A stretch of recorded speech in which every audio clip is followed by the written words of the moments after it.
News 18 India.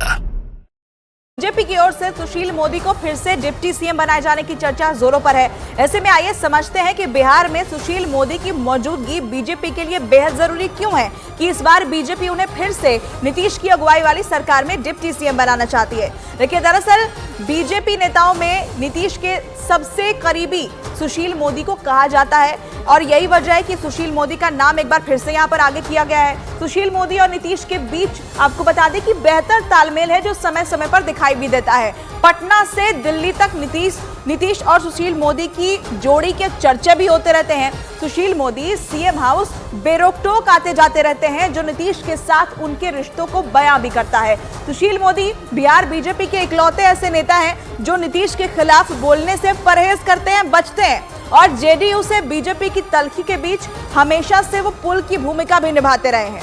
Lalu Prasad के परिवार पर हमला करने का कोई भी ऐसा मौका नहीं होता जो सुशील मोदी चूक जाएं और साल 2015 में महागठबंधन की सरकार गिराने में भी सुशील मोदी की भूमिका काफी अहम रही थी।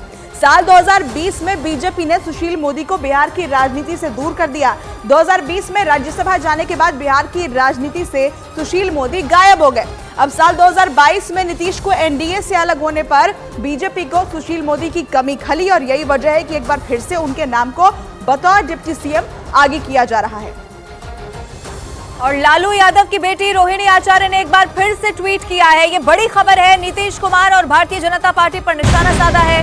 उन्होंने ट्वीट किया है कि जब तक है सांस बाकी सांप्रदायिक ताकतों के खिलाफ लड़ाई जारी है। ये बड़ी खबर आपको बता रहे हैं। लालू यादव की बेटी है रोहिणी आचार्य और एक बार पहले भी आपको याद होगा ट्वीट किया गया था, फिर डिलीट कर दिया गया, लेकिन ये नया ट्वीट है। इस वक्त आपके टीवी स्क्रीन पर हम आपको दिखा रहे हैं जिसमें नीतीश कुमार के साथ साथ भारतीय जनता पार्टी पर भी निशाना साधा है और इस बार ट्वीट में लिखा है, जब तक सांस बाकी है सांप्रदायिक ताकतों के खिलाफ लड़ाई जारी है। रोहिणी आचार्य की तरफ से लिखा गया है। हालांकि राजनीति से उनका कोई लेना देना नहीं है, लेकिन फिर भी अब चूंकि लालू यादव की वो बेटी है रोहिणी आचार्य और उनकी तरफ से एक बार फिर से ट्वीट किया जाना ये भी चर्चा का विषय है। और इन सब के बीच कई दल नीतीश कुमार पर एक पद के लिए एक गठबंधन से दूसरे गठबंधन में जाने का आरोप भी लगा रहे हैं। नीतीश सरकार में शामिल कांग्रेस के एक मंत्री ने तो उन पर कई गंभीर आरोप लगा दिए। सुनिए। नीतीश जी का हम बहुत पहले बोल चुके हैं कि नीतीश जी ऐसे व्यक्ति हैं कि पद के लिए कहीं भी जा सकते हैं, उनको पद चाहिए, पद को मिल रहा है, पद लेने के लिए आ रहे हैं। एक जगह मन नहीं लगता है। हाँ। कभी इधर भागते हैं कभी उधर भागते हैं। हाँ। अस्थिर रह के बिहार की जनता के लिए वो नहीं सोचते। उनका जो अपना सोच है वो उसी पर चलते हैं। अब वो क्या करेंगे जनता के साथ वो उन्हीं को मालूम है।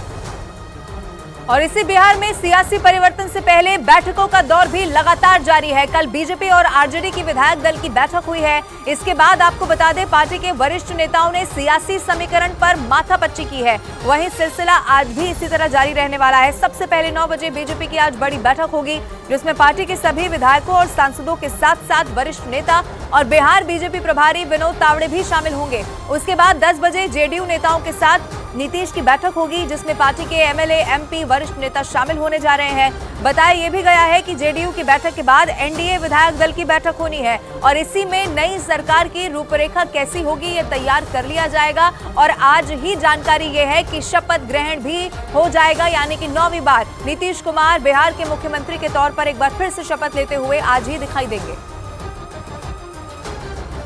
ना नीतीश जी ने इस्तीफा दिया है, ना किसी ने समर्थन वापस लिया है, तो पहले कोई बात होती है तभी तो कोई जानकारी होगी। भारतीय जनता पार्टी ये जानना चाहती है कि बिहार की स्थिति क्या है, ये जानेंगे तब तो कोई डिसीजन ले।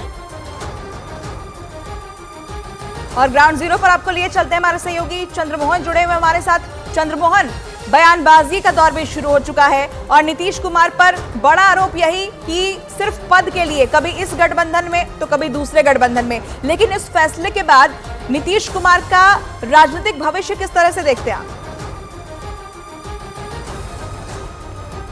बिल्कुल, देखिए नीतीश कुमार का राजनीतिक भविष्य ये है कि नीतीश कुमार अभी मुख्यमंत्री हैं और आगे भी रहेंगे, इसमें कहीं दो मत नहीं है। चाहे गठबंधन वो महागठबंधन के साथ रहें या फिर एनडीए के साथ रहे, लेकिन नीतीश कुमार को छोड़कर कोई और मुख्यमंत्री यहाँ पर अभी मंजूर नहीं है। साफ तौर पर नीतीश कुमार अगर किसी भी गठबंधन के साथ जाते हैं तो पहले यह तय कर लेते हैं कि वही मुख्यमंत्री रहेंगे, उसके बाद फिर बातचीत आगे शुरू होती है। तो साफ तौर पर समझा जा सकता है कि बिहार की राजनीति नीतीश कुमार के आगे पीछे इतर घूमते रहती है और ऐसे में अभी जो आलम है, जो हालात है, भले ही बीजेपी के लोग ये कह रहे हैं कि वो हालात को देख रहे हैं कि बिहार में क्या चल रहा है, आगे क्या होने वाला है, लेकिन कहीं ना कहीं बीजेपी का समर्थन मिला है। तभी नीतीश कुमार ने पहले महागठबंधन से अलग होने का फैसला किया और उसके बाद फिर बीजेपी के साथ बातचीत शुरू हुई है और बात यहाँ तक पहुँच गई है कि बस चंद घंटे बाद यहाँ पर मुख्यमंत्री आवास में बैठक शुरू होगी और फिर नीतीश कुमार के पास विधायक जितने भी बीजेपी के हैं वो यहाँ पर पहुँचेंगे, फिर एनडीए की बैठक होगी और उसके बाद फिर इस राजभवन में नीतीश कुमार पहुंचेंगे, इस्तीफा देंगे और फिर नए सरकार की गठन हो जाएगी। तो साफ तौर पर समझा जा सकता है कि भले ही नीतीश कुमार बड़ी पार्टी हो या 3 नंबर की पार्टी हो बिहार की, लेकिन राजनीति उन्हीं के इतर घूमते रहती है। मुख्यमंत्री वही रहेंगे, गठबंधन चाहे कोई भी हो। ठीक है, आप बने रहिएगा हमारे साथ। इन सब के बीच एक और अहम खबर जो मिल रही है वो भी बता देते हैं। नीतीश कुमार पर अब सबकी नजरें इस वक्त टिकी हुई हैं। उनके हर एक कदम के अब बहुत बड़े मायने हैं, लेकिन कांग्रेस भी अब खुलकर उनके खिलाफ बयानबाजी कर रही है, जिसका जवाब जेडीयू नेता भी तीखा दे रहे हैं। उन्होंने भी कहा था कि अब कभी जिंदगी में दोबारा वो भारतीय जनता पार्टी के साथ हाथ नहीं मिलाएंगे और तो हम लोगों ने विश्वास किया, सभी लोगों ने विश्वास किया, उनको समर्थन दिया। लेकिन जिस तरह से वो बीच मझधार में महागठबंधन को छोड़कर गए हैं, इससे उनकी क्रेडिबिलिटी, उनकी विश्वसनीयता लगभग समाप्त हो चुकी है। हम लोग हर चुनौती का सामना करने की हमारी तैयारी है। 24 में जो चुनाव होगा वो जो 10 साल का जो कार्यकाल रहा है नरेंद्र मोदी जी का, वो मुद्दा बनेगा। अपने राज्य के विकास के लिए ये जरूरी जब पड़ता है, जब ज़रूरत महसूस होती है कि ऐसा करना ज़रूरी है, तो इस तरह का समय आता है और गठबंधन बनता है और गठबंधन बदलता भी है। लेकिन मैं अभी नहीं आपको कह रहा हूँ कि गठबंधन बदल रहा है, ये हमारा शीर्ष नेतृत्व तय करेगा। बिहार में महागठबंधन की सरकार बचाने के लिए आरजेडी हर कोशिश कर रही है। तेजस्वी और लालू यादव आखिरी दांव तक सियासी उलटफेर रोकने की कोशिश में जुटे हुए हैं। कल आरजेडी की बड़ी बैठक के बाद तेजस्वी यादव ने अपने विधायकों को भी यही संदेश दिया और कहा कि बिहार में अभी खेला होना बाकी है। इसके साथ ही सभी विधायकों को पटना में रहने का आदेश दिया गया है। साथ ही आरजेडी विधायकों को फोन बंद नहीं करने के निर्देश भी दिए गए हैं। इसी बीच तेजस्वी को सहयोगी दल सीपीआई-एमएल का भी साथ मिला है। सीपीआई-एमएल विधायक दल के नेता महबूब आलम तेजस्वी से मुलाकात करते हैं। बिहार में सीपीआई-एमएल के 12 विधायक हैं और इसलिए ये मुलाकात भी अहम कही जा रही है।